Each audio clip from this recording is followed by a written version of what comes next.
Alô, você que está ouvindo mais um Nerd Debate. Aproveitando que os filmes do Ghibli estão na Netflix, estamos fazendo episódios especiais sobre cada filme em ordem de lançamento. Esse já é o nono podcast.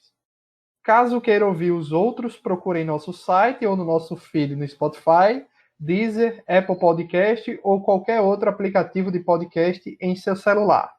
Nessa semana vamos falar sobre Pompoko, a grande batalha dos guaxinins, lançada em 1994. Eu sou o Luiz Felipe, o apresentador desse programa, e estamos aqui com ele mesmo, diretamente do Rio de Janeiro, Felipe Greco. Eu mesmo, vamos lá falar de mais um filme desse estúdio incrível. Diretamente de São Paulo, temos Sérgio Peixoto, da AnimeX. Bom dia, boa tarde, boa noite, seja lá o horário que vocês estiverem nos ouvindo. E mais um anime bem divertidinho, bem relaxante, bem aquecedor de coração do Ghibli. E também Denison Ghiseline, o escritor empolgado da AnimeX. Olha só! Vamos falar agora do mais divertido filme do Ghibli. Esse filme, a gente vem de um filme muito simples, né? Que inclusive é um dos menores filmes do Ghibli, que é o episódio anterior, que é Eu Posso Ouvir uma Onda. E esse aqui, bicho, é tão complexo, tem tanta informação, tem tanto debate, tem tantos temas, né? Sobre essa relação progresso da civilização versus a vida animal, essa vida na floresta. É tão complexo, né, Peixoto? Acho que ele é por isso que ele apaixona aí, o Denison ama tanto ele, porque ele é muito. Ele tem um peso cultural, ele tem toda uma camada cultural ali no filme, mas ele tem todo um debate político sobre a nossa sociedade, né? É tudo isso e um pouco mais. Tem algumas informações aqui, antes de a gente entrar no detalhe mesmo. Pompoko foi o número 1 do mercado interno em 1994, né, lá no Japão, ganhando 2,63 bilhões de ienes. Quanto daria isso? Não vou calcular em dólar, não, porque eu ainda teria que converter para dólar naquela época, né? Uhum. Mas Bilhões. normalmente, Luiz, você pega esse valor, se você quer jogar para dólar, é só tirar 2 zeros. Então seria em torno de 260 e poucos milhões de dólares. Por aí. Não, 23 milhões de dólares. Porque se ele está com 2 bilhões e 300 milhões, você tira um zero, fica 230 milhões, certo? Então são 26 milhões. Tá, 23, 26 milhões por aí de dólares. O que não é um valor pouco para o Japão, tá? Para um desenho desse tipo, não é mesmo, tá? Qual o ano dele? 94? 94. A história se passa entre 65 e 70 durante a construção de Tama New Town. Então, realmente, tudo aquilo ali existiu. Existe. Existe. Existe. Tama New Town ainda existe. Ele, na verdade, é o seguinte: oficialmente, Luiz, Tama New Town foi um projeto, um mega projeto urbano que começaram no Japão em 65 e ele, na verdade, foi quase até o começo dos anos 90, tá? Ele é um daqueles projetos de longo prazo do Japão, sabe? Tá? Ele simplesmente pensa dessa maneira. Eu vou ter que falar de uma maneira assim bem genérica. Você pega uma área que está cheia de vales, montanhas e aplana tudo por igual, entendeu? Derruba as montanhas e aterra os vales e deixa tudo plano, pronto para receber prédios, centros comerciais, shoppings, tá? Tanto que atualmente a Tama New Town, como eles chamam, né, está com cerca de 200 mil habitantes, tá? E ele tem cerca de 5 mil casas e apartamentos, 21 bairros, tá? Um centro de comércio, tá? Avenidas principais, ele já tem até subdistritos, ele tem cerca de 10 estações de trem, tá? e uma penca, acho que quase 20 universidades de alto nível, tá?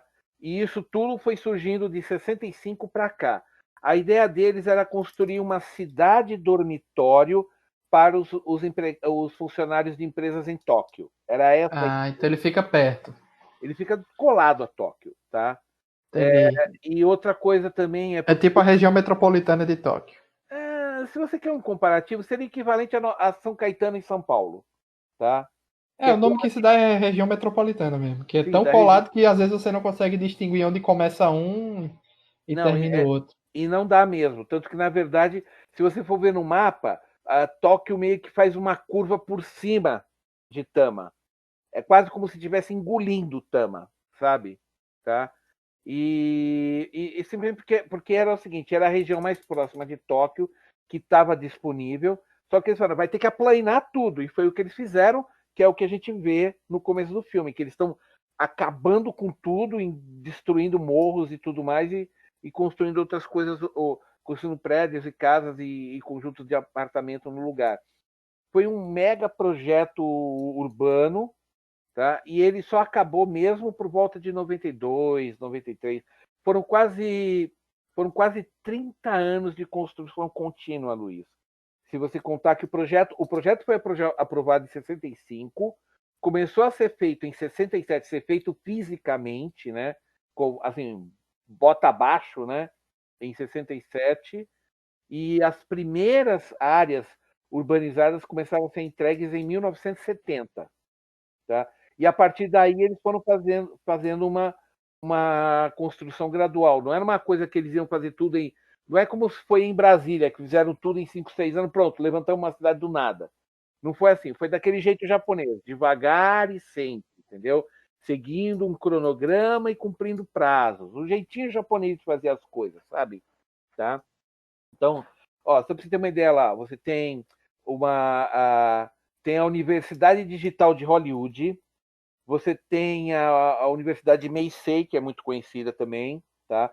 A Universidade Artística de Tama, tá?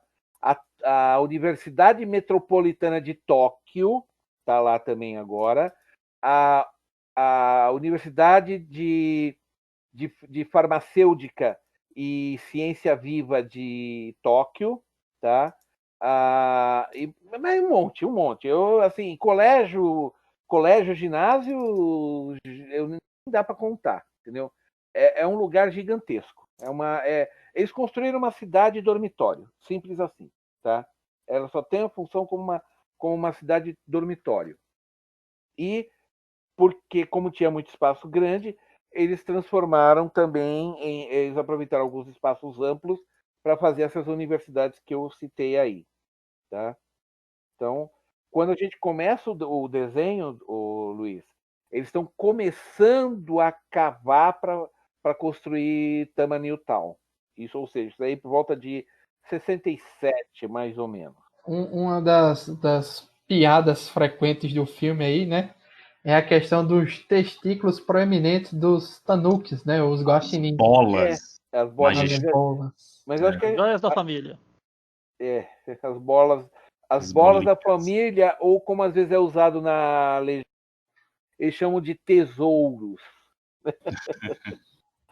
E eles são mostrados ao longo do filme todo, é uma piada recorrente e usado em sua mudança de forma, né? Isso que eu achei engraçado. Na metamorfose. Curiosamente, deixa eu complementar isso, por favor, Luiz. Curiosamente, a figura masculina dos seres da natureza no folclore japonês não vê isso como piada, é só uma tradição de pintura deles. Isso, Pois é, eu até percebi os que no filme não é tido como piada, né? Mas esse até lance das bolas existe mesmo no folclore? Sim, existe muito forte. Se você parar pra ver, acho que até deixa eu ver o último anime que eu vi isso. O último anime que usou isso em destaque assim, né, tá ali pra você ver, foi o Nadia, que o leãozinho da menina lá tem também os testículos proeminentes. Mas depois disso meio que sumiu do mercado japonês. Eu acho que por causa da internacionalização do mercado, talvez eles mudaram o trato para isso, mas dali para trás, se você vê em obras gerais, em literatura, em desenhos antigos e tudo mais, aquilo ali não incomoda ninguém. É só pra dizer, ó, esse é o macho. Simples assim. É engraçado, essa piada eu não lembro de ter visto antes em nenhum canto, mas assim, só corrigindo, Denison, não é que é um humor do filme para ser humor, eu tô dizendo pra gente que não entende aquilo ali, Sim, principalmente sim. aquela piada de vocês estão sentados em cima das minhas bolas, que virou um tapete, aí depois Tapezão lá. o saco do cara vira o navio, então tudo isso a gente acha engraçado, né? Pô, não adianta, não Claro, tem não tá como na não nossa achar. cultura, a gente olha É pra isso aqui, é muito verdade. estranho. Aí aquele É. instinto quinta série logo aflora. Com Não A tem certeza. única como. coisa, a única coisa dos Tanuks que eu não entendia o porquê, e eu já vi em outros animes, acho que teve uma temporada de Yu-Gi-Oh! Que tem isso, é a questão dele se transformar em outra coisa. Isso aí eu não conhecia, eu tô tendo, é o primeiro contato explicado, é agora. Eu não conhecia, eu sempre via isso e eu não entendia, nunca entendi, entendeu? Eu sempre Uhum. pensei que era não, porque os Estados Unidos têm a visão do Guaxinim como um ladrão, né? Um ladrão de lixo e tal. Então, por isso que Sim, sim. algumas coisas americanas botam ele com esse círculo nos olhos, mas parecendo uma máscara de ladrão no olho, né? Sim, muito E, e a perfeito. visão japonesa não é essa. Não. Tanto é que eu pensei, caramba, será que ele se transforma em outras coisas por causa dessa visão de ladrão? Mas não é isso. Já é algo da cultura deles há muito tempo, né? Uhum. Não, é verdade. Mas assim, é a mesma espécie de guaxinim ou não? Não são guaxinins. Tanukis não tem parentesco nenhum com o guaxinim ocidental. É uma espécie de bicho japonesa que Uhum, tem uma ramificação única. Eles se entendi. Na distanciaram dos verdade, cachorros, distanciaram. o nome técnico dele é Guaxinim Cachorro. Não. Por Não, favor, eu quero saber se é por um favor. guaxinim ou não, se é Não, da não, não, não, família, não, pelo não, não. menos. Raccoon Dog é uma palavra americana para defini-los. Exato. Uhum. Perdão. Não, mas é isso que eu queria falar, Denison. Para diferir do guaxinim americano, do raccoon americano, eles chamam o japonês de raccoon dog. É isso que eu estou Mas querendo isso só em dizer. algumas obras. No geral, eles falam guaxinim direto. Não, no Japão é só tanuki, é Não, não. guaxinim. Sim, nos Estados Unidos, é Uhum, só poucas obras que chamam eles de Raccoon Dog. uhum. No geral é Raccoon mesmo. Ah, sim, Mas, o Raccoon Dog eu nunca tinha ouvido falar, por exemplo. mas Também tem não. só um detalhe também. Esse raccoon dog vem porque na descrição eles falam que o barulho que ele faz quando ele está Parece um irritado, latido. parece mesmo um latido de cachorro. Daí que vem o raccoon dog. Ah, Mas ele não fica latindo constantemente como um Sim, cachorro, sim, que sim. fique claro. É um entendi. som específico para um estado de espírito do animal. Tá? Quando ele está muito irritado ou quando ele está diante de um predador, ele dá esses latidos meio que como uma coisa intimidadora. Daí que veio o E raccoon dog. E eles são onívoros, eles comem qualquer coisa mesmo, tá? E no Japão eles são muito comuns. Eu vou passar um dado que eu consegui descobrir aqui, que talvez até vocês podem até ficar chateados, né? Porque quase no final do desenho lá falam que eles estão começando a ser atropelados por carros, né? Uhum. Pois bem, os levantamentos mais recentes do Japão calcularam que anualmente 375 mil tanukis são mortos por atropelamento. nossa, isso é Caramba. enorme! Meu Deus do É, céu. Não, eu tô 300, achando mais incrível o Peixoto trazer esses dados, cara. Parabéns. não, só uma pesquisazinha básica. São Aham. 370. Agora o detalhe, ele não é uma espécie em extinção. Para você ver como o Mas bicho é se multiplica. bicho, 1/3 de milhão. Olha, realmente muita coisa. Não, e isso, agora Não só entenda. se multiplica, como se adaptou, né, Peixoto? Que o final do filme mostra que eles estão num campo de golfe, né? É, Então eles, na, né, na, deram um jeito. porque, na verdade, isso é uma coisa recorrente no Japão. Tem vezes que os caras estão jogando golfe, aparece um tanuki, pega a bola e vai embora. Acontece. Acontece, sério. Não é por acaso que eles colocam os tanuki dançando num campo de golfe lá no final. É porque realmente isso acontece. Tem tanuki que vive em campo de golfe porque as pessoas que vão lá já sabem que tem tanuki e dá comida para eles. Eles são que nem... Entenda o seguinte, gente, para os japoneses, tanuki é que nem pombo para nós. Entendeu? Tanuki é que nem pombo, tá? A única diferença é que ele é um animal natural da ilha, tá? E soube se adaptar, porque todo animal onívoro tem mais chance de se adaptar a qualquer tipo de ambiente do que animais com Alimentação especializada. como no caso das raposas, né? Como no caso das raposas, por exemplo, né? Que em japonês raposa é kitsune, é isso? Isso. Kitsune, raposa, tá?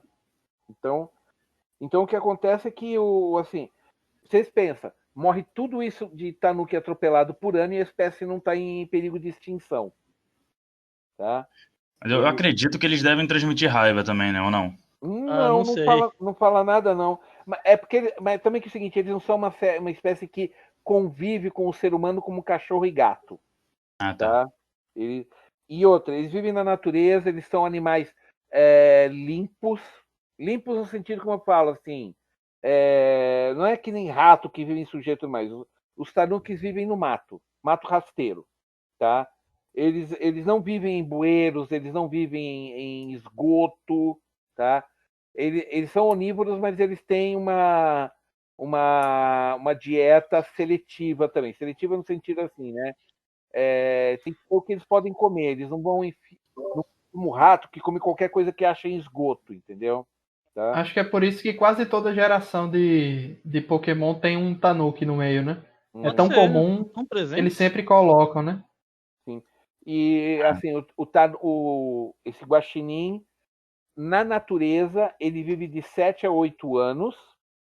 E se você criar em cativeiro, quer dizer, você conseguir criar no teu quintal um guaxinim desses, ele pode viver até uns 10, 13 anos. Mas é permitido no Japão pegar para criar? Como é proibido no Brasil você criar pombo? Não.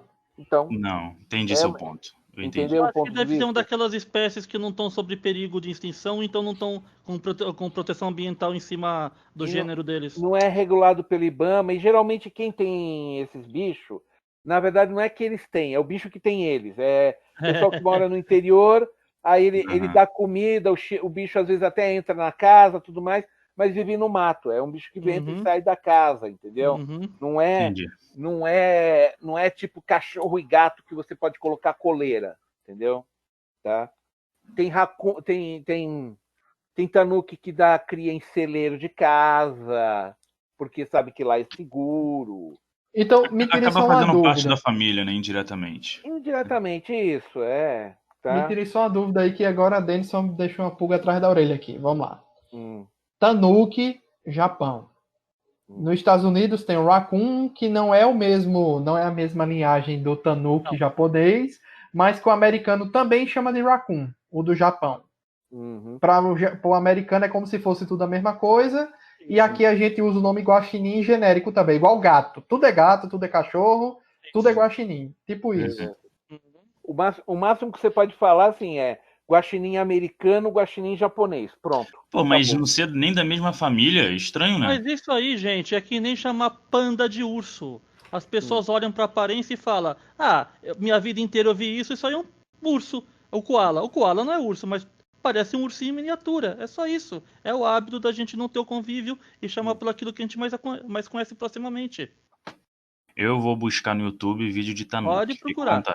Pode ver. Não, Mas eu tô tem uma coisa, confiando na pesquisa eu acho de Denison. muito chato uma empresa do tamanho do Netflix, com obras que já falam de tanukis, de um jeito ou de outro, pegar uma obra desse tamanho e não ter adaptado a legenda e o nome da série para tanuki. Tá. Verdade. Muito triste, Muita gente triste. vai se confundir, entendeu? Eu falo assim porque eu brinco, mas muita gente vai se confundir, o público geral, assim. Mas vai mesmo. Agora deixa eu só pegar aqui que eu fui na Wikipédia para ver sobre o Raccoon Dog, como os americanos chamam, né? Tá? Que fala o seguinte, que pesquisadores sugerem que os guaxinins japoneses, sejam considerados uma espécie separada, tá? Que podem ser que ainda podem ser até divisíveis em subespécies separadas por província lá, porque realmente os guaxinins do norte são um pouco sim, diferentes sim, dos sim. guaxinins do sul, tá? Mas isso daí é uma coisa que ainda está em aberto, está em discussão, tá? Tá? E é o seguinte, é uma o tanuki japonês, ele só por si já é uma subespécie do guaxinim asiático. O que tem na China, na Coreia, que lá é outro guaxinim ainda, entendeu?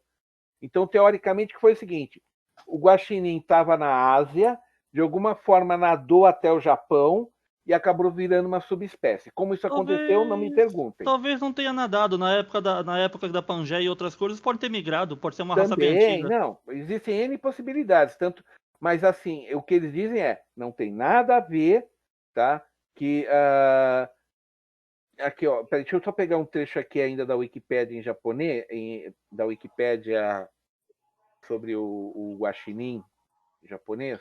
Deixa eu colocar aqui, ó. Ó, tanuki é muitas vezes traduzido erroneamente para o inglês como texugo ou guaxinim, usado na versão americana. Texugo.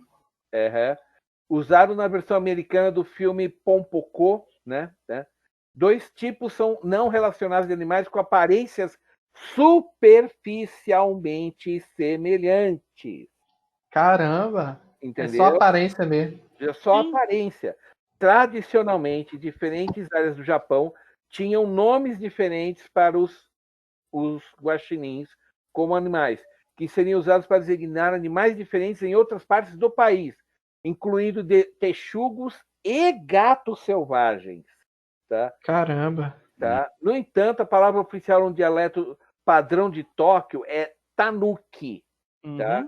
Um termo que também carrega o significado folclórico, que aí é o tanuki yokai, né? Entendi. Que aí acaba fazendo os dois meio que se confundirem, certo? Tá? Outro detalhe curioso é que eu quero complementar essa coisa que o Peixoto falou do tempo que eles têm de conhecimento. Esse bicho está com a gente desde do Pleotônio. São mais ou menos 2,6 milhões de anos que eles estão por aí. Exato. E eu acho que, Denison, para não ser também assim injusto com a Netflix, eles não dão os nomes também à toa, né? E a gente sabe que o Ghibli é muito exigente em algumas coisas, então eu acho que é autorizado pelo Ghibli. Acho que para não ter para ser uma generalização proposital, eles preferem que seja chamado de guaxinim, ou talvez o nome americano seja até raccoon, creio eu. Eu até entendo que deve ter tido uma liberdade ali para negociação, mas ainda assim, com toda a cultura oriental que está chegando, num dos maiores veículos em mídia do nosso tempo, que é eles cortarem essa informação cultural machuca muito a gente que conhece a cultura japonesa. Não é necessário, sabe? Não é necessário. Você já tem outras obras ali dentro que falam de tanuki como tanukis. Por que você tem uma que não fala? É estranho. Eu tô tentando achar o nome americano Do quê? do filme. Ah, Parece que no inglês parece que ele é só Pompoko mesmo, não tem mais nada. Teve umas 2 distribuições ali, viu? Talvez seja uma variação. A versão americana chama de Hakun Dog War Pompoko. Heisei era Heisei, Hakun Dog War Pompoko. Agora só o detalhe aí é que quando você vai ver também na Wikipédia a questão como é que fala, do nome dele, dessa controvérsia que está dando do nome do tanuki, do guaxinim, tá? Eles estão citando literalmente que em Pompoko também gera-se confusão com esse nome. Ou seja, não há ainda um consenso total. Tá? O correto é o seguinte, se você não quer ter nenhuma confusão, o guaxinim japonês chama de tanuki e acabou. É simples assim, Chama de tanuki e acabou. E o guaxinim americano é guaxinim. Vamos concordar também que não existe uma fanbase extrema dos tanuki para poder ficar cancelando as pessoas na internet. Você tá chamando de guaxinim? Tu tá chamando de guaxinim? Tá maluco? Não dá não. Tá maluco?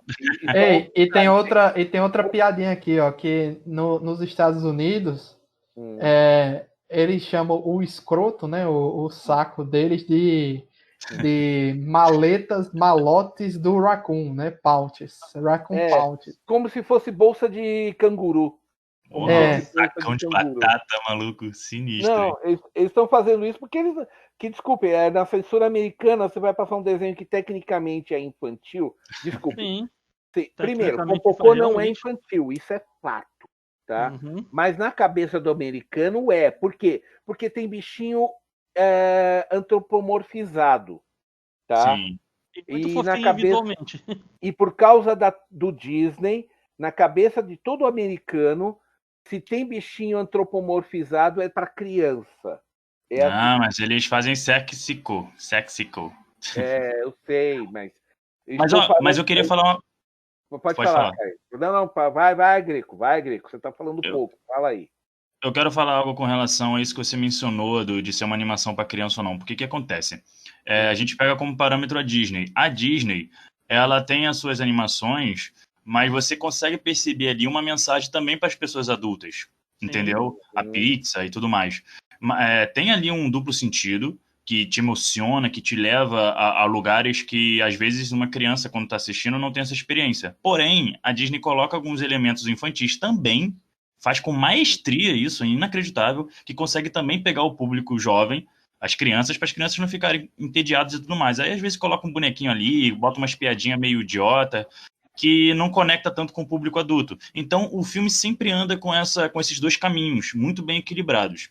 Já o estúdio Ghibli, o que acontece? É até uma pergunta que eu vou fazer para vocês que, né, entendem muito mais do assunto dos animes orientais e tudo mais, que esse filme ele foi lançado como infantil, como é que é a questão dele? Porque ele tem toda a questão filosófica, toda a questão de uma crítica social ali sendo construída, beleza. Aí vamos deixar essa parte talvez para as pessoas mais velhas, para os adultos e tudo mais. Uhum. E para as partes das criancinhas, o que elas ficam? Qual a parte do filme que elas vão pegar para, sei lá, como entretenimento?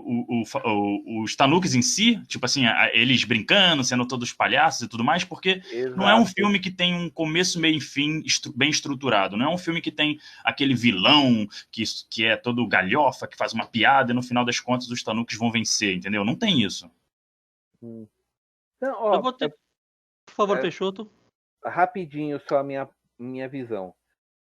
Isso não é um desenho para criança. Ponto. Mas criança pode ver? Pode. Por quê? Por causa da parte de comédia, da parte dos bichinhos fofinhos, tá? Mas, Peixoto, como ele foi lançado no cinema japonês, assim, classificação... Como uma comédia-drama e não tinha faixa etária. Era livre. Era Entendi. livre, tá? E tecnicamente ele é chamado de comédia-drama. Ou drama-comédia, como você quiser. Ele, na verdade, é um drama que tem momentos de comédia. Porque é o quê? É os Tanukis brigando para manter o seu meio ambiente. Certo? Então isso é um drama. Só que eles carregaram com muita comédia, com muito alívio cômico, com muito bichinho fofinho, e nesse ponto as crianças devem gostar. Mas eu tenho minhas dúvidas se as crianças realmente gostaram do Pompocô, porque ele tem muitos momentos de diálogo, e eu não vou negar. Em alguns diálogos eu achei tão desnecessariamente compridos que eu cochilei. Eu vou ser sincero com você, Peixoto. Eu acho que esse filme não fez sucesso com o público infantil, porque é o tipo de coisa que deixaria um legado de merchandising gigantesco. E você não tem. Não tem nada de Pompocô. Nada. Não tem nada. Nem você bicho de pelúcia deles você encontra. Agora, caramba! Nada. Não tem, Caraca. Não tem. Gente, eu fui em 7 lojas do Ghibli. Eu não vi um Tanuki. Eu ia perguntar isso pra você, Denison. Tá, eu não me lembro de no máximo ver um pôster. Não mais que um pôster. E outra coisa, né, Denison? Aí você entra nessa. Quanto tem de Totoro mesmo?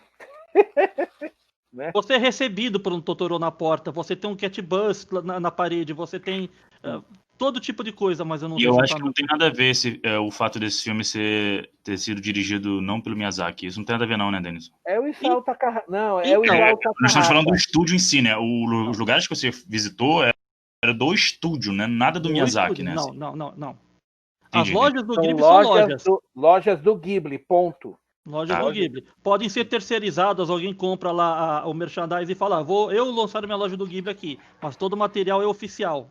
Entendi. Entendeu? Ninguém lança Bom coisa a mais. questionamento, Felipe. Bom questionamento isso aí, que Tá. escancarou aí que realmente eles relegam o filme, né? Eles não... Sim, foi mais ou menos assim com o último filme também que a gente fez podcast. Não, mas a gente entende quando aquele último filme não tem merchandising porque não tem personagens icônicos, né? E Aham. esse aqui, bicho, tem os Tanukis, né? E que são muito carismáticos, né? Muitos. Todos E eles. design massa, todos eles, né? Tá assim. Eu falei, eu assisti no filme, eu acho que eu até falei em off, eu vou falar aqui na gravação.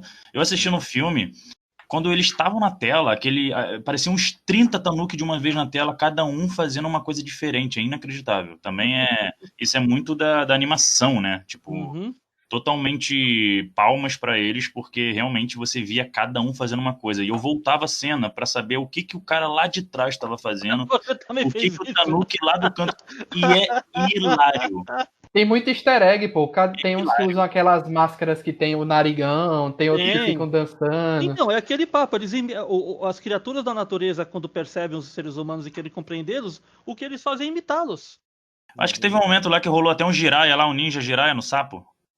Não, eu acho que eu vi na hora do tradicional. desfile, eu vi um Totoro voando no início. Tem quando um eles estão se Totoro preparando. voando e tem o avião do Porco Rosso, logo no começo do desfile. Oh, que Caramba, o avião eu não vi, eu vi o Totoro só. Na Mas é primeira muito cena, rápido. quando eles estão saindo daquele templo que eles usam de casa, logo depois que eles estão saindo e que eles estão começando a formar as figuras mitológicas, você pode ver que no meio da tela tem um Totoro e embaixo está passando o avião vermelho. Caramba, olha aí. E essa capa aqui que o Denison colocou aqui pra gente, né? Do Blu-ray, é bonito, é lindo, sabe? Você vê todos eles alegres, é bem legal mesmo. Pois é. Então, E ele só. E a capa do Blu-ray tá pela Disney, né? Que eu tô vendo aqui. Uma das distribuições recentes, se não me engano. Pompocou a fantástica história, o fantástico conto de sobrevivência. É. Não, e é Mudaram o mesmo. nome. A gente tem que pensar que é um conto de sobrevivência, porque pensa dessa maneira, gente. Pega os Tanuki e substitui por qualquer tribo indígena. Não tinha pensado Não só nisso. tribo indígena, você pode substituí-los por ecoterroristas. Não, Denison, eu estou falando deles. Ecoterrorismo é um resultado disso. O que eu estou dizendo é. Tudo bem. Deixa eu explicar de novo.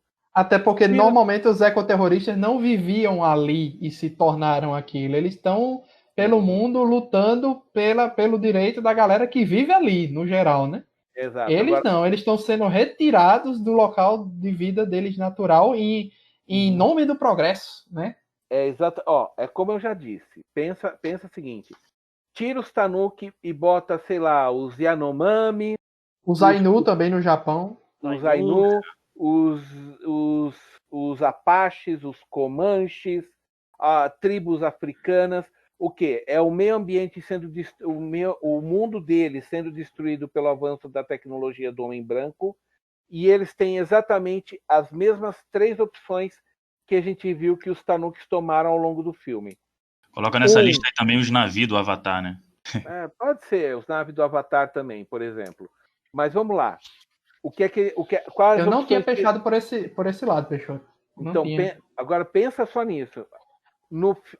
As mesmas 3 decisões que grupos diferentes de Tanuki tomaram lá ao longo do filme, qualquer uma dessas tribos também enfrentou, que foi o grupo que resistiu até a morte e foi vencido pela tecnologia ou superioridade numérica, certo? Você tem aqueles que simplesmente morrem ou se deixam morrer por praga, por doença, por não assimilação da cultura, que foi aqueles que partiram no barco, lembra? Né? Foi aqueles que partiram no barco com o velho lá. E o último, que são aqueles que que se adaptam ao ambiente, né? E tentam preservar o que podem da sua cultura. Não, ainda digo mais, Peixoto. Eu acho que esses que tiveram que se adaptar seria uma quarta e última opção, porque antes disso tem aqueles que tentam fazer um protesto pacífico para a mídia, né? Para para a TV, perante o público, para tentar conquistar o público, para que eles tenham algum apelo ali perante as autoridades, que falhou também, né? Eu não levei em conta esses, porque esses que fizeram isso foram os que se adaptaram. Então, eu considero como que eles já. Ali, quando eles fizeram contato com a imprensa, tentando se pronunciar para a imprensa, ali eles já estavam se adaptando à civilização humana. Ainda não, ainda não. Ali era o momento de desespero. Porque eles têm uma regra, né, que eles falam que eles não podiam se mostrar para os humanos. E naquele final ali era o desespero. Como não deu em nada, aí eles se adaptaram. Se mostrar ou se misturar aos humanos, né? É. E é a mesma coisa que todas essas tribos indígenas também fizeram. Ah, não vamos nos misturar com o homem branco, não vamos ser o homem branco, e aí ou enfrenta até a morte ou se adapta, tá? Então, e eu considero o sinal muito emocionante, muito bonito, porque vê que assim, apesar de tudo, eles sobreviveram, se adaptaram, mantêm as tradições, quer dizer, eles não deixaram de ser tanuques, né? Continuam alegres, brincalhões, felizes, né? Sim. E como o outro falou, né? Eu me admiro da energia dos que para trabalhar como eles tem que ter muita energia, né? Demais. Então aí você vê que é aquele negócio. Eles se adaptaram, tiraram o melhor que puderam disso, né? Tanto que para mim o mais emblemático não foi aquele que aparece no final, que é o que estava na forma humana e que se junta aos demais ali no final. Para mim foi a vovó lá, a Tanuki a mais velha. O que é que ela virou quando se adaptou para os humanos? Quiromante, leitora de mãos, né? Sim. Porque o que acontece? Muitos se adaptam usando parte assim, da magia xamânica que eles aprendem dos ancestrais e usam isso como uma espécie de espetáculo para os civilizados. Né? E não se esqueça, Peixoto, que eles tinham o dinheiro que eles roubaram, entre aspas, né? Do parque de diversões, né? Então eu acho que eles dividiram igualmente ali.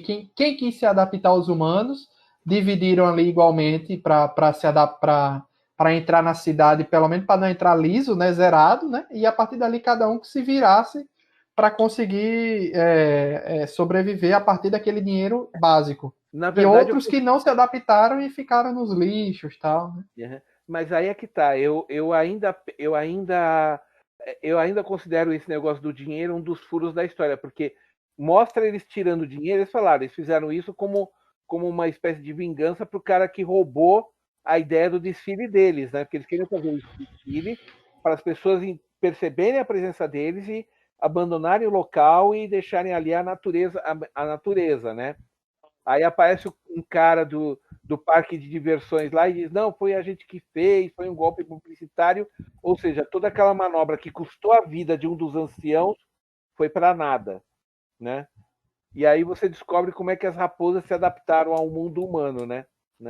Que na verdade as raposas, como são, né? Diz a tradição. Que aliás as raposas sempre mais espertas, né, Denison? Né? Que as raposas sempre foram mais espertas. Elas foram as primeiras a se adaptarem ao mundo humano e começam a falar, a gente teve que deixar os que não podiam se transformar, tivemos que deixar eles para trás, né? Agora a pergunta que eu faço, que eu quero entender. Já existe isso culturalmente deles, de tanukes virarem humanos ou animais, né, da floresta virarem humanos para se adaptar? Ou isso é algo que veio desse filme? Não. Já tem 1.300 anos no mínimo, Luiz. Tá. Eu te dou, porque é o seguinte, o relato por escrito mais antigo falando dos tanukis como yokais foi feito no período Nara. E quando é o período Nara? 710 a 790 da nossa era. Foi um período histórico do Japão, tá? Nesse período Nara é onde mais ou menos surge o samurai, a espada samurai.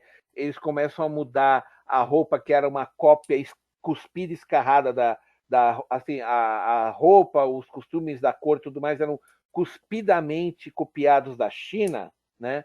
No período Nara eles começam a criar uma identidade própria, certo?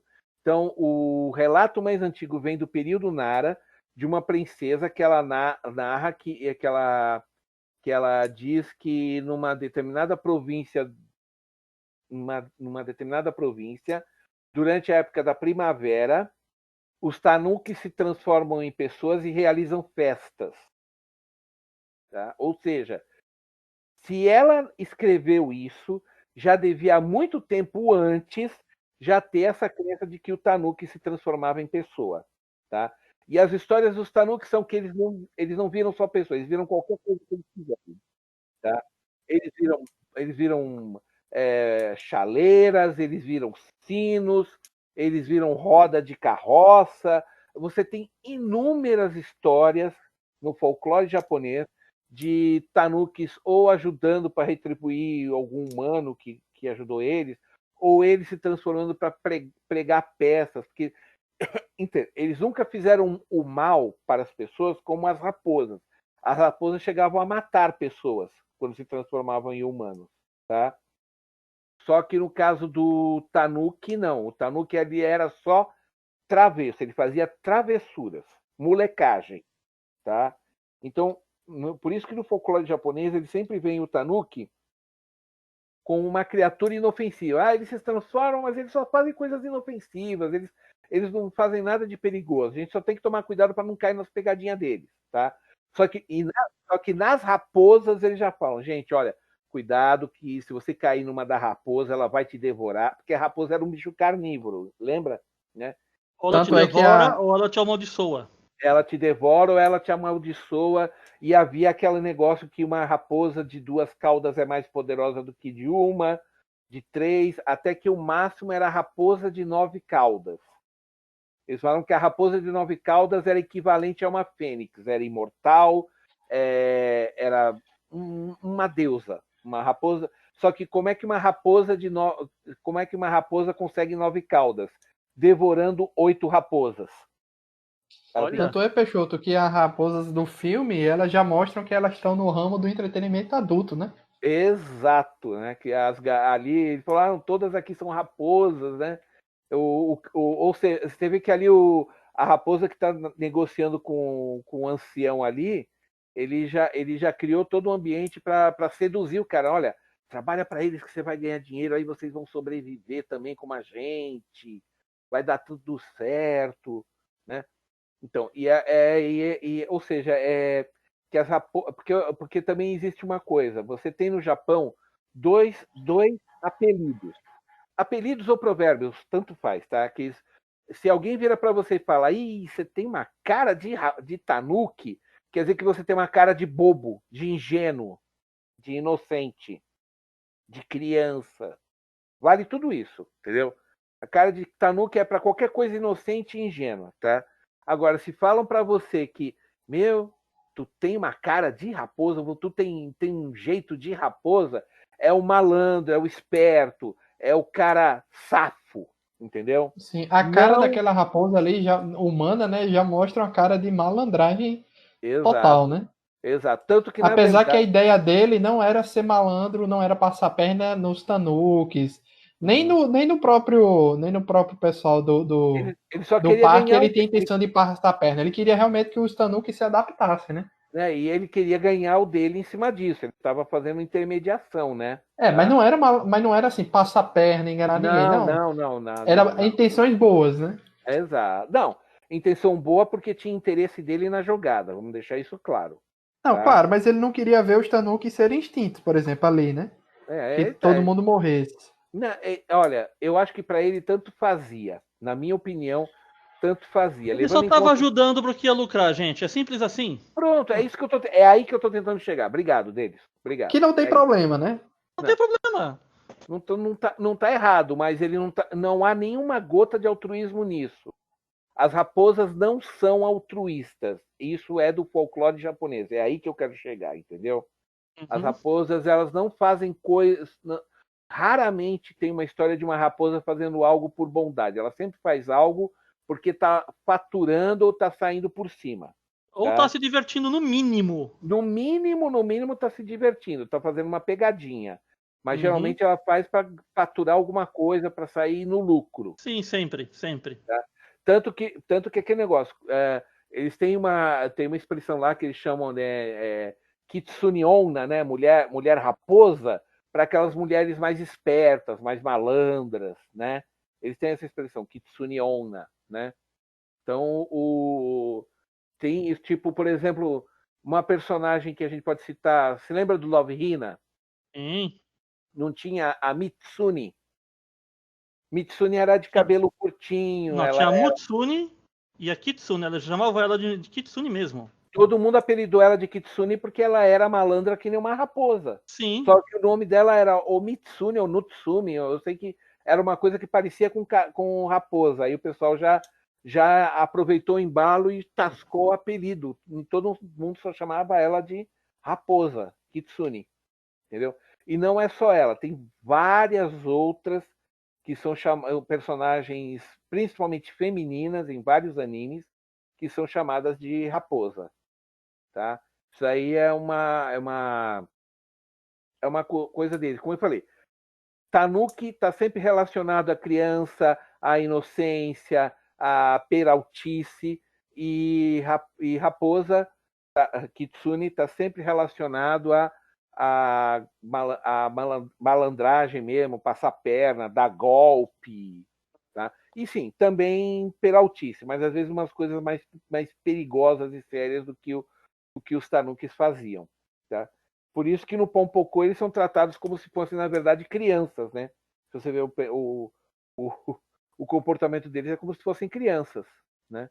O raciocínio deles Cena é de que mais criança. que deixa isso claro, quando eles fazem a primeira operação contra lá os construtores da obra.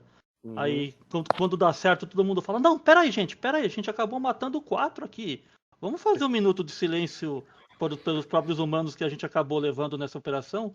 Aí eles vão lá, concordam, se vestem de terno preto. Gente, não dá 4 segundos, tá todo mundo rindo da situação. Mas só quem ri são os mais novos, né? Assim, Sim. os mais velhos ficam até chocados sem entender por que eles estão rindo. Mas coisa... realmente, a partir dali, Denis, foi a partir daquela operação que matou pessoas que eu pensei, caramba, esse desenho aqui não é infantil, ele tem uma mensagem mais séria por trás. E é sério a situação aqui. É tenso, morreu pessoas, né? Morreu. Chocante mesmo. Aí a partir dali começa a divisão como o Peixoto disse aí, das equipes, né? Eles enviam dois guaxinins mais novos para ir atrás dos mestres da metamorfose, da transformação, e internamente eles começam a divisão entre o grupo mais radical, né? Que eles tentam um golpe de Estado. O Bonta faz o golpe de Estado. O golpe de Estado através do grupo mais radical e um grupo mais moderado, que eles tentam apenas assustar as pessoas sem matar ninguém, né? O golpe de Estado que não durou nem 5 minutos, porque nem eles levaram a sério o que fizeram. Pois é. É coisa bem de criança. Faz uma coisa agora, daqui 5 minutos esqueceu, já pula para outra brincadeira. Mas o começo desse filme, aquela piada, logo do começo do policial correndo da moça. Gente, mas a primeira vez que eu vi isso, há uns 6 ou 7 anos atrás, eu ri. É o da moça sem rosto? Nossa! E tocando samba. Né? Tocando samba. Não tem rosto. Gente, tocando samba. Foi. Eu reparei isso também, tá? Tocando samba. Toca samba durante o filme em alguns momentos. 3 vezes. É muito incrível, muito incrível. Legal. Então, né, e ali a gente vê que é o Isao Takahata, o mesmo que destruiu a gente com o cemitério de vagalumes, né? E outra, hein? Se não fosse ele fazendo esse filme, o Miyazaki, como gosta de tocar na ferida, que ele odeia essa mania japonesa de tacar concreto em tudo que é lugar, seria um filme muito mais sério, muito menos leve. O Ia ser uma coisa tipo Nausicaa. Não, dali pra baixo. Dali pra baixo. Não, o Takahata, ele teve uma mão tão leve e martelou nos momentos certos ali, olha que foi gênio. Sim. Ou seja, isso daí, porque isso daí foi o seguinte, eu tentei dar uma pesquisadinha mais por alto quando começou esse negócio lá da Tama Newtown, e sim, houve muita controvérsia para esse negócio aí, porque, é claro, teve um monte de construtora japonesa que pressionou os políticos para fazer o negócio, entendeu? E o que aconteceu? Templo foi derrubado, Grandes fazendas foram literalmente confiscadas e aplainadas, sabe? Foi toda uma região do interior transformada num bairro, numa cidade dormitório, entendeu? E eles falam, Peixoto, tem um narrador, né, durante a história toda, que dá a entender que é um dos Tanukis mais velho contando como é que foi a história, né, como eles chegaram até ali. Exato. E eles falam que chega um ponto que a história dos Tanuks foi esquecida porque começou um monte de... A cidade foi crescendo e começou um monte de escândalo de corrupção por causa da construção da cidade e fofoca de celebridades, e por isso que a história deles foi esquecida. Né? Exato, porque é aquele negócio, os humanos são muito volúveis, né? Eles só prestam atenção nas notícias do dia, né? A gente assim, a gente não tem memória de longo prazo, assim, a massa humana, tá? Não estou falando pessoas, eu estou falando a massa humana tem uma memória muito curta, tá? Se você parar para a pessoa e falar, o que você assistiu na TV há uma semana atrás de notícia que te marcou? Ah, não lembro. Entendeu? E o que eu mais gostei é porque mostra a visão que o humano tem dos Tanuks, né, que é aquela visão clássica. Aí tem a visão entre eles e como eles querem que os humanos vejam eles, né, que é a versão antropomorfizada, que eles se transformam quando querem, né? E eles têm uma terceira, que foi o que Felipe comentou aí no momento, que é quando eles estão comemorando, meio que eles dão uma simplificada no traço, todo mundo fica com a cor mais clara, né? Bem mais, aí eles começam o mais a se movimentar. infantilizado de todos, é o traço mais infantilizado. Tá. Dá uma suavizada, né? E aí eles começam a aí fazer um urra, fazer um ola. É muito legal, cara. Eu morro de rir, cara. Não, meio que eles ficam tudo igual e a única diferença é a vestimenta, né? Alguma coisa, uma máscara que eles estejam utilizando. Tá? É a simplificada no traço para mostrar tanta gente junta, né? Eu acho. Se mexendo. Tá? Não, nem só por isso, nem só por isso. É só porque é um momento de alívio cômico, né? Teve uma hora também que eu morri de rir, foi quando a Raposa expulsou lá os caras da construtora. Eu não lembro se eram os caras da construtora, mas era uma galera que queria construir uma estrada, né? Derrubar um templo. Aí Foi no comecinho que eles viraram raposas porque como normalmente muitos templos têm raposas como bicho mensageiro entre os deuses, é normal você ter estátuas de raposa. Então, um dos primeiros atos deles, depois da primeira ação terrorista, foi virar uma raposa bem no momento que chegava um monge para abençoar a construção. Na verdade, aquilo ali é porque aquele templo ia ser demolido, certo? E ali era uma cerimônia de despedida, tá? De remoção.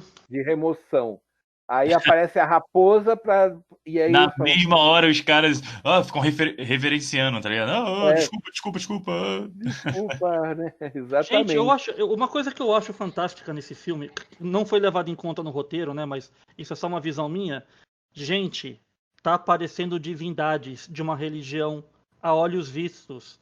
Como é que a imprensa internacional não tá falando disso na história, sabe? Isso eu achei um negócio assim, puta, o que tá acontecendo com o resto do mundo, gente? Os japoneses aí, ó, tem uma região inteira vendo deuses, vendo entidades. É verdade, mas o filme é até leve nesse quesito também, né? É leve nesse quesito. É, verdade. Verdade. Porque durante um momento aquilo tá morrendo gente. As criaturas da Terra estão se levantando. Gente, vai pro noticiário. Verdade.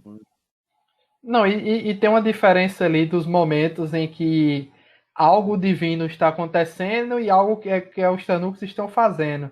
No final, tem uma entidade que aparece dos céus e leva o mais velho, né? O de 999 anos. O Buda chega e leva... Não é o de 999 anos. Tem não? 3 lá. Tem aquele que é de óculos, o baixinho de 99 anos, esse foge no barco, lembra? E esse aquele outro que tem uma aparência um pouco mais de raposa, assim, ele tem uma aparência mais forte, por assim dizer. Ele morre durante o ritual de invocação da parada. Sim, ele que morre. Então, desce Buda ali e leva ele. Pois é, eu acho que aquilo ali era algo só pra a gente ver, né? Só pra gente ver. Foi escancarado, né? Ali foi escancarado. Mas essas coisas, assim, nos animes é engraçado, porque tudo acontece ali no Japão, né? Tudo no Japão. Fica tudo ali. Não, tudo ali. Qualquer outro tipo de anime. Até eu tô lendo, né, pela primeira vez o X, inclusive até terminei. E ali tem as barreiras, né, que vão destruir o mundo, e as barreiras só ficam no Japão, entendeu? Americano só faz história em Nova York, é normal. Verdade, verdade, verdade. Você vai salvar o mundo, os americanos, beleza. Você afasta o globo da Terra, o mundo é só os Estados Unidos. É isso aí. Tá? Mas, gente, vamos continuar a história um pouquinho mais pra frente. Aí eles têm esse plano de mandar 2 jovens para as ilhas interiores do Japão para procurar esses mestres da metamorfose. E qual é interessante, lá onde eles estão em Shokoko, que é aquela ilha mais afastada no centro-leste japonês, os Tanukis não estão em ameaça, por quê? Porque ali eles ainda eram vistos como criaturas mensageiras da natureza e havia templos erigidos ainda para eles. Então eles estavam ali quase que de boa, porque os humanos estavam respeitando a presença dele. Havia ainda templos em florestas, cidades com o isolamento dedicado para esses templos, que você ainda vê um pouco em Kyoto, por exemplo. Então ali estavam de boa. Aí quando eles chegam lá de volta lá, pelo chamado dos Tanukis, eles veem aquela terra toda devastada, só concreto de baixo a cima, eles montam aquele plano de fazer a parada dos fantasmas. Gente, aquilo é de cair o queixo, é de explodir a cabeça para quem já viu o mínimo de yokai. O que vocês acharam daquilo? Eu vou ser sincero, a primeira vez que eu assisti, eu não me senti tão impactado porque eu não estava tão mergulhado na cultura japonesa ainda. Concordo. Eu vi isso em 97, se não me engano. Eu assisti em 97. Tá? Mas o incrível é eles colocarem ali as criaturas da mitologia no meio do povo à noite. Gente, aquilo é incrível. Só um detalhe: todas as criaturas que estão ali naquele desfile, todas elas são do folclore japonês. Todas elas. Caramba! Tinha capa ali, eu não percebi.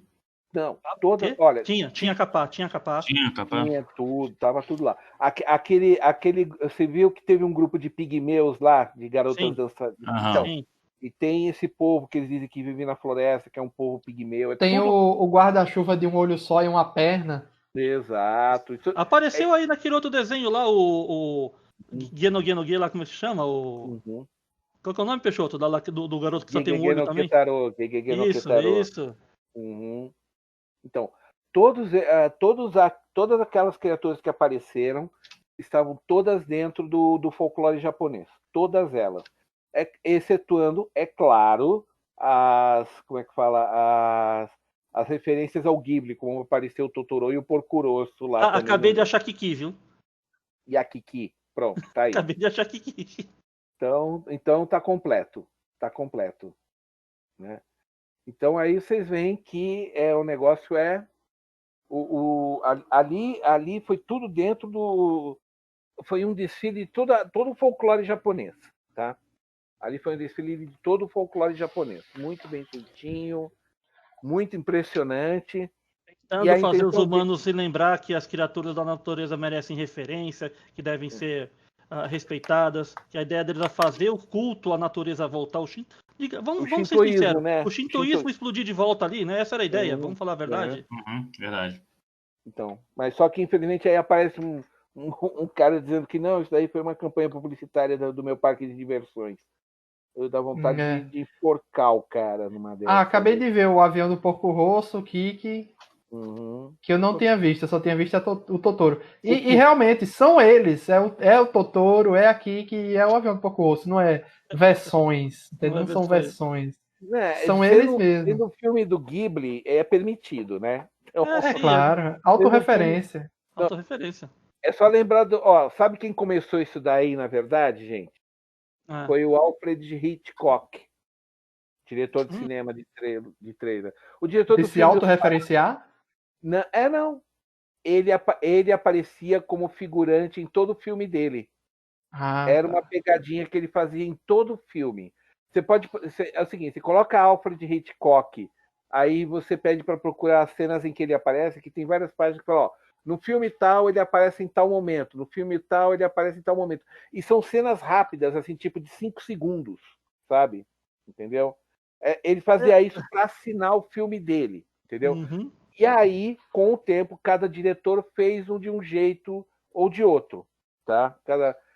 E no caso aí, o Ghibli só está seguindo a tradição, tá? Veja, E o, veja na Marvel, né? Nosso querido Stan escritor que Lee, apareceu em todas elas. o Stan, quase todos os filmes da Marvel que foram feitos recentemente aí, enquanto o Stan Lee esteve vivo, ele estava lá aparecendo. mas Ele será que apareceu. esse filme do Ghibli é o que mais tem easter egg? Não só do Ghibli mesmo, assim, tô dizendo, da cultura deles? Sem dúvida. Sem dúvida. Provavelmente eu acho que é o que tem mais, viu? É o que tem mais. E também outra coisa, é de longe o mais engraçado de todos do Ghibli, sem Sim. dúvida. Tá? É sério? Que coisa. Assim, Interessante. é assim, não que deixe de haver alívio cômico em vários filmes do Ghibli, mas um filme feito propositalmente para te fazer rir, a ponto de ser chamado de drama comédia, esse é o ponto alto do Ghibli. Ele nunca mais fez algo tão engraçado. Tá? Eu E sei que não, o Peixoto tem umas curiosidades aí de comidas. comidas? Você botou na pauta, ué. Peraí, deixa eu ver aqui. Não foi você? Ou foi Denison? Não. Eu nem sabia dessa aí. Ah, não, sim, que tem um prato que eles chamam de tanukidiro, né? Que é sopa de tanuki, né? Só que na verdade o nome vem obviamente porque eles faziam sopa com carne de tanuki, né? Só que como o tanuki não está mais sendo caçado, né? Então eles botam outras coisas ou outros tipos de carne. Só sobrou Era o nome. algo de necessidade, em uma época de caça, no caso. Era uma época de caça. Hoje em dia Não não é é mais. tipo a China hoje em dia que virou algo Não, exótico. Exato. não. Come de tudo lá na China. E mesmo nos lamen do Japão, né, o macarrão deles, o lamen, né, o tanuki e kitsune designam duas variedades de pratos de udon. Udon, para quem não sabe, é macarrão feito com arroz. O Dom, realmente, lembrei agora. É aquele arroz, sabe aquele arroz que eles batem até virar uma pasta? Depois eles fazem fio, né? Fazem macarrão com aquilo, né? Então, só que nenhum dos dois, obviamente, tem carne de tanuki ou kitsune, né? É apenas que você tem assim. Se você fala, eu quero o Dom Tanuki, todo mundo no Japão vai saber o que você quer, entendeu? Eu quero o Dom Kitsune, todo mundo vai saber o que é, tá? Geralmente é o seguinte, o Tanuki Udon ou Soba, Tanuki Soba, né? Soba. Ele tem flocos de massa de tempurá frita. Nossa, é muito bom, gente. Tempurá frita é uma delícia. Nossa, como é bom, Peixe, gente. tá dando fome e saudade aí de comer em São Paulo aí. Totalmente. Total, você não faz o que sabe o que eu tô passando aqui. Denison ia sempre, né? Agora, esse é que me deixa doido, porque o outro é Kitsune Udon, ou Kitsune Soba, ele tem tofu frito, né? Ou o que eles chamam de aburaage, né? Aburaage. Só que é o seguinte, o que é o karaage, Denison? O águia é coisa frita. Águia é coisa frita. Águia é coisa frita. Aburaage é tipo tofu frito. Tá? Tofu frito no óleo, ao pé da letra. Literalmente, você prega o queijo de soja, que tofu é queijo de soja, e frita. Tá? Vou ser sincero, não é bem o meu prato favorito. Eu sou muito mais o tanuki udon, porque eu adoro tempurá frito. Ai, tempurá frito. Floco de tempurá no caldo de udon é delicioso. Tá. Nós dois aqui, né, Denison? Estamos aqui para dizer que é gostoso pra caramba, né? Nós já provamos, é bom pra caramba. Eu lembro que eu provei no Japão, numa daquelas lojinhas que é a casa da pessoa em cima ou embaixo e na frente é o restaurante. A moça viu que eu gostei do tempurá, ela foi lá e me trouxe uma porçãozinha a mais para colocar no macarrão, gente. Nossa, eles são muito gentis com turistas lá, viu? Eles são muito e eles citam muito no filme Tempurá, né? Que eles não, a gente não quer acabar com os humanos porque eles citam Tempurá. Uhum. É um motivo nobre, né? Uhum. Ai, muito bom. Então Dureza, é isso. dureza. O próximo isso aí, filme gente. aqui, do Ghibli, que a gente vai fazer é Sussurros do Coração. Mimioso Esse é Macebá. maravilhoso. Ai, esse é lindo. Ai, boa tarde. O Greco vai odiar, eu tenho certeza. É isso. O Greco vai odiar, eu tenho certeza. É Tenha fé, isso. Peixoto, tenha fé. Eu vou tentar, cara, eu juro. Mas Como assim, Felipe? Você tá assim, sua fama? Não, é. vocês têm que. Vamos esperar, né? Vamos esperar. E espera sempre alcança. Sinceramente, esse filme tem roteiro, esse filme tem todo o sentimento que ele precisa passar, ele consegue passar o que ele deseja, não é que nem o outro, não. Olha aí, olha aí. E Então vamos e com eu- calma. e outra Do oceano, posso ver o oceano. é a primeira aparição do Barão, né? É a primeira aparição do Barão, né? Que depois ganhou um filme próprio, né? Que foi o como é que era? O gato que retornou o favor lá, Neko o no Gaishi, né? Neko no Negaishi. A retribuição. O gato que retribuiu, ao pé da letra, o gato que retribuiu o favor. Porque Ongaishi é quando você retribui um favor, né? Então você chamar de a retribuição do gato não está errado, né? Apesar Aqui que no Brasil ficou como? O mundo dos gatos mesmo? não, mas eu acho que faz mais sentido, porque a retribuição do gato, aqui no Brasil a gente tem um conceito de que retribuição é uma coisa negativa, é como se fosse uma vingança, né? Então eu acho que o mundo dos gatos não está errado, não está errado, tá? Mas é que o personagem que inspira esse filme, o Neko no Gaishi, ele aparece no Mimioso Macebá, que é uma história bonitinha, né, Nossa, é Denison? muito bom. Cara, não, eu adoro aquele filme, eu adoro aquele filme. Não, Foi um dos filmes do Ghibli que eu falei, gente, que cidade é essa? Ela é inspirada numa história real, quero ir. Vamos não, com calma aí no hype, porque toda vez vocês criam hype na gente que nunca assistiu nada, aí depois Felipe Greco fica achando ruim e a culpa é de quem? É de não, Felipe. é por isso que eu já estou preparado. Não, o filme é legal, maravilhoso, eu sei que o Greco vai detestar. Não, gente, não é assim. É um monte de filmes que eu curto aí. Poxa, vocês falando aí. Só acontece Olha, comigo eu vou. pô, não tenho saco. Olha, eu vou aplaudir muito se você disser que você gostou de Mimioso Macebado, Suspiros do Coração. Decore isso, Felipe. Decore essa Né? promessa aí. Tá decorado no meu coração. Eu vou ficar muito feliz, acredite. Ficarei mesmo, viu? Porque se você não gostar, aí você provou para mim que você é um brucutu sentimental. Mas olha a responsa. O Peixoto dá essa missão pra mim.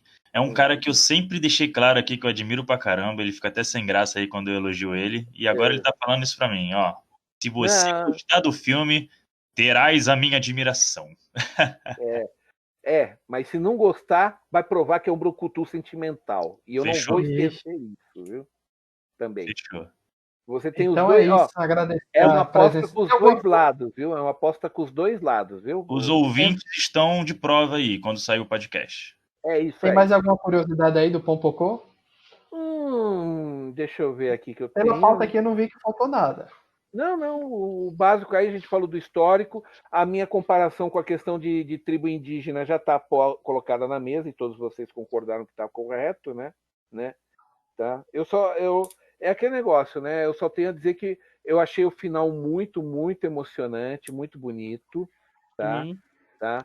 E assim, e não contente em jogar tudo isso na cara da gente, né? Aí o diretor, né, o Isao, chega e ainda faz o personagem lá dar uma última palavra. Gente, por favor, poupa nossas florestas aí, vai. Quebra o galho, vai. Pois é, que ele fala que não, a gente que ainda consegue se disfarçar e somos mais inteligentes, a gente se adapta, mas tem uns animais aí que não tem condição, né? Tem os outros É o filme do animais. Ghibli que quebra a quarta barreira.